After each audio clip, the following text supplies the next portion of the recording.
The eagle has landed. So this is going to be the new Arca paddle. Full disclosure, I'm a really hardcore Shogun paddler. I own a Odachi and a couple other paddles. You'll see me use them never.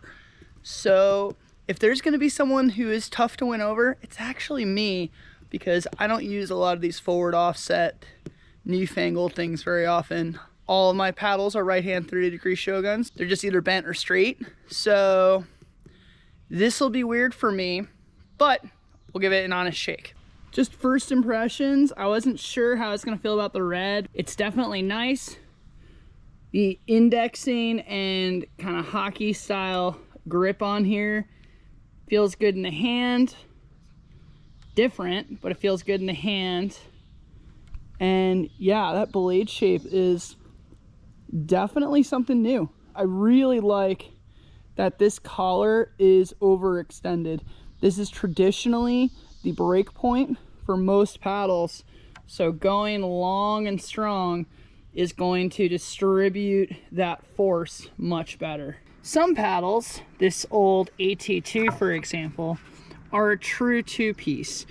You can literally see where one weave ends and the other starts, and there's no seam, right? So the only place this was joined was in the center. There was a left half and a right half. Anytime you see a Werner blade, they are making them where they're either a 3 or 4-piece paddle, and this connection is holding each blade on. That looks like this on the inside. And what's really holding the paddle on at the very end is that. This is a very common method, but it has a pretty clear failure method, okay? And you can see these paddles I each used and used and used and used, and they eventually failed in basically the exact same way, right on that seam, because you have so much stress in just, you know, less than an inch of area. It's very common for them to fissure off right there. And then obviously in bent shafts, if they're gonna break in the shaft, often it is right in the outside bend. Again, that's the flex point where it's gonna flex and flex and flex and flex until it goes. So right away, you tend to get a sense of what I'm saying. Here's that collar, there's that collar there. It's a bit longer, a bit beefier. There's more overlap and distribution of forces. Size-wise, between the Odachi and the Vulcan, it's gonna come down to shape over size, I would imagine. But just looking at the forward offset on the Odachi versus the Vulcan, I would probably give that, I don't know, maybe to the Odachi, maybe to the Vulcan. It's super close. So a lot of these basic metrics are, I don't think, going to be captured in measurements. I think it's really going to come down to feel. Now, one thing I did notice between the Werner and the Arca here, you can really see how prominent and thick the Dynel is on the Werner, and on the Arca it's significantly more recessed in. So once you get there, it should stop wearing, but I think these will probably age in something like this, where you're gonna see that rough outer edge really show up until it breaks in, so to speak, to the Dynel, and then it should stop. The weight, I would actually probably say the Odachi is feeling lighter without pulling a scale out, and that could be swing weight, that could be actual weight, but it feels lighter. One thing you'll notice between an Odachi and another Werner paddle is it doesn't have this flat black look to it. It has the actual carbon. So these are fiberglass weaves mixed with other things. These are carbon, and they're quite thin and light versus the glass, and you can hear the difference. So I think the reason that if the Odachi is lighter is coming down to the layup of the shaft, but that's also why these are known for breaking more. I've always suspected that their bent shafts are actually thicker than the straight shaft on the Odachi.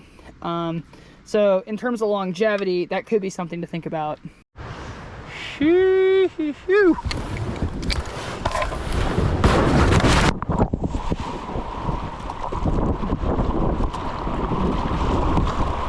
Yeah, that's got some pull to it. Very crisp. Here we go, first rapid.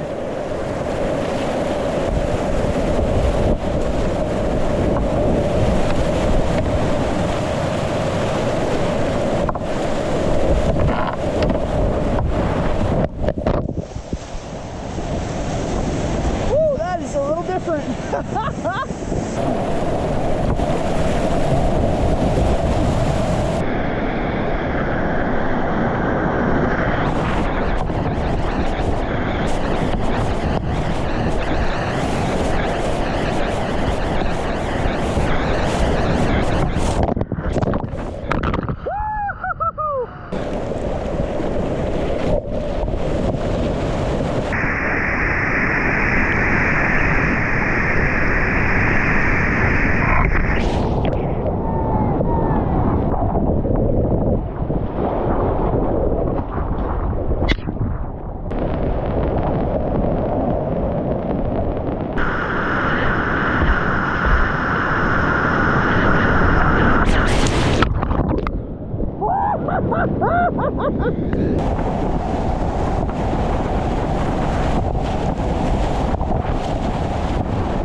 Okay, so it has been exactly 1 month that I've had the Arca paddle.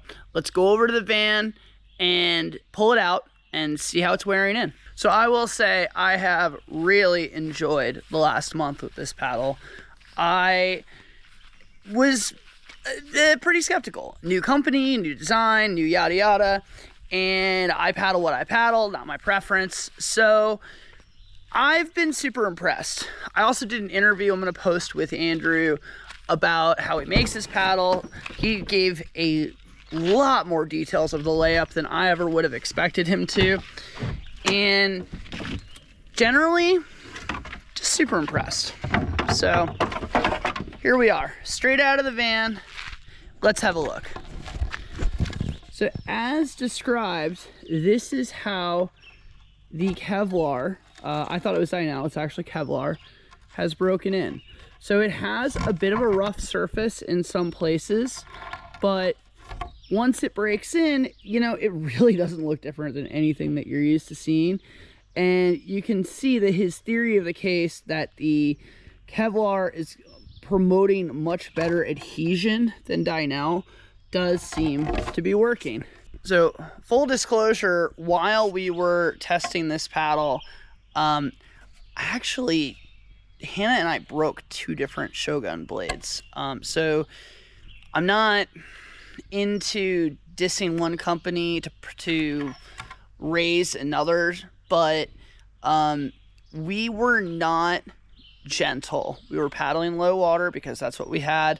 We did go paddle big water. Obviously we took this up to Canada, paddled big water, but we gave this thing absolute hell. I think this is 15 or 16 days on it for the month that we've had it. We've been paddling a lot.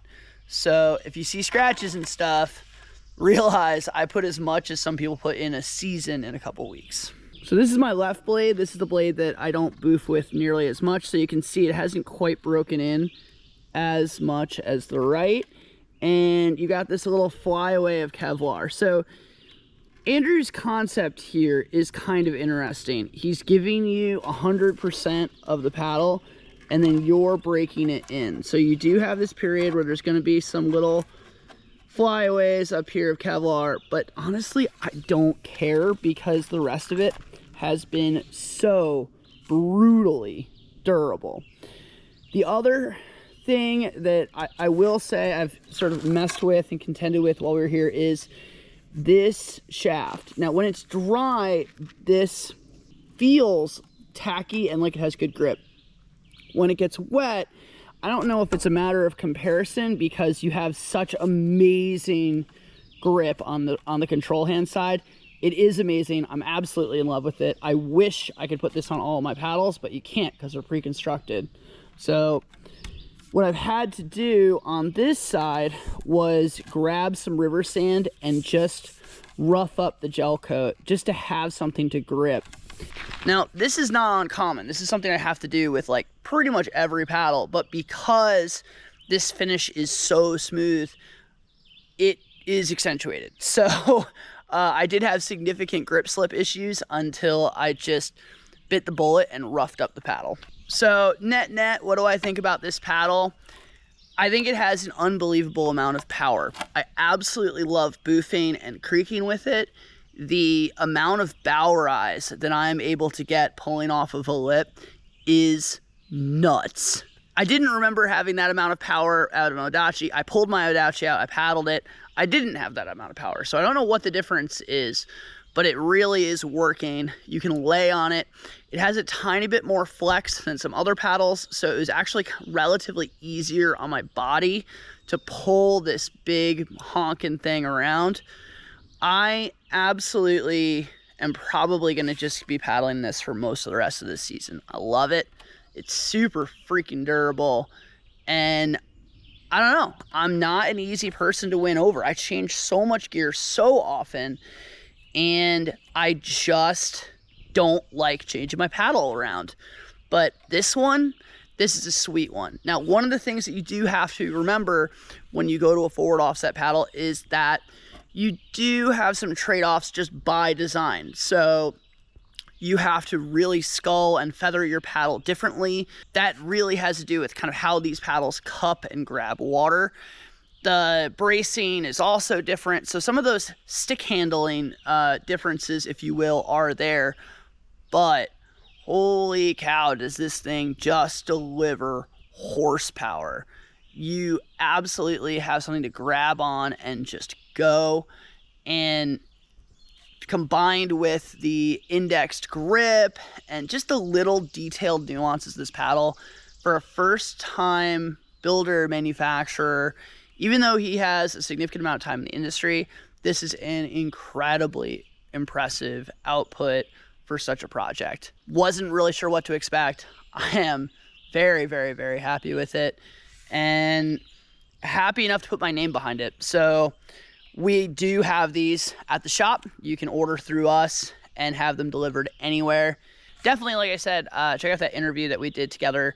It really gives you an understanding of some of the build quality, some of the aspects of why this thing is just a tank and super durable. I am really a boat reviewer. I'm not a paddle reviewer.